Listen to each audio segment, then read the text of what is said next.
Namwandu Maria Vastina ne mutabani we Charles Kayondo bafunye obutakkaanya nga buva ku byabugaga gye bigweredde nga beerangidde ebisongovu. Kidiridde kitaawe wa Kayondo nga ye Paul Mbaguta okufa nga takoze kiraamo, olwo abooluganda ne basalawo ebintu byaleka bikwasibwe mutabani we omukulu Kayondo abiddukanye n'okulabirira bato be, ekintu nnyina ne mwannyina Robina Nakayenga kye bawakanya.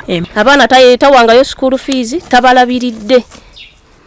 Netune ngamba nzi njagala obuvunaanyizibwa bumuveeko. Mbere ne waliriza maama Vastina ne Nakayenga okwekubira endulu mu ofisi ya RDC ow'ebukomansimbi abayambe ku Kayondo olw'okweza ebintu byonna n'atabawa yadde omunwe gw'ennusu. Omuyambi wa RDC Joseph Luwaga ng'ali wamu ne sipiika wa disitulikiti ey'ebukomansimbi Peter Luberenga bagenze ku kyalo Nanfaabirye mu ggombolola y'ebigasa okutabaganya abooluganda bano. Era olukiiko olutudde maka g'omugenzi Mbaguta, Nakayenga yasoose okwanja ensonga n'alumiriza muto we Kayondo okweza emaali yonna kitaabwe gye yaleka mbona abaleka nga beeyaguza lujjo.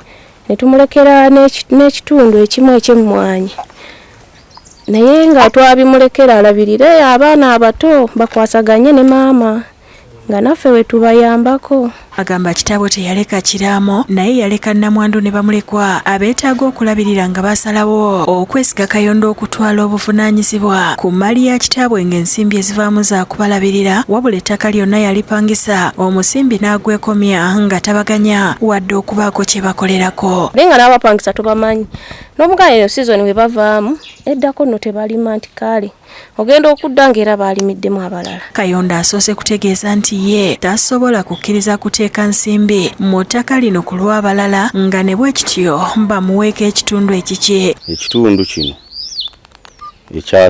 ekyalekebwawo singa kyasalwamu olunsi lwe munaafuna ewuwe, buli omu n'ategeerera ewuwe, buli omu n'akulaakulanye ewuwe. Maama naye alumiriza Kayondo okulemererwa okutuukiriza obuvunaanyizibwa obwamukwasibwa n'asaba ebintu bigabanyizibwa asobole okulabirira abaana babe yamulekera. Asooka abale emyaka taata waabwe ng'afudde nga sifuna yadde olw'ataano, abaana basoma nga tewalampadde yadde y'omunnyo, owulira tangambangako ebigambo ebyo.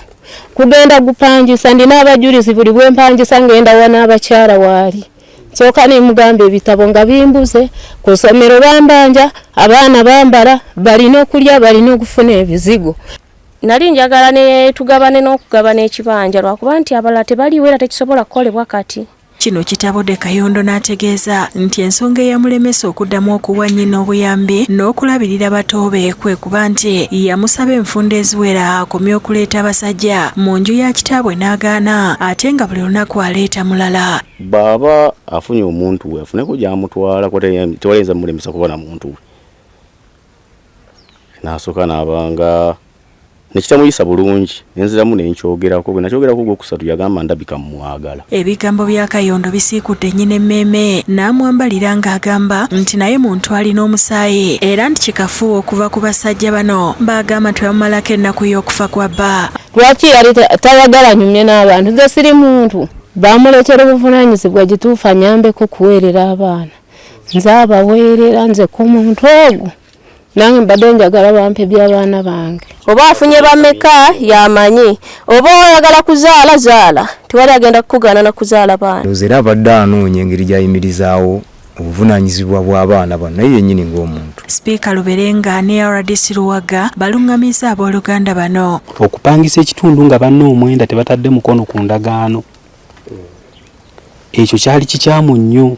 Bano abapangisa okuva ero wenyimiridde wano nga nze maaso gammwe njagala bayimiriza. Kyokka bawabudde maama okukomya okuganziza abasajja mu nju y'omugenzi. Nga bwe wali tosobola kuleeta musajja mu nnyumba ye nga waali, kale era ne bw'aba afudde tomuleetamu. Fiona Nannyomo yakusakidde eggulire lino ku Rabukedde TV.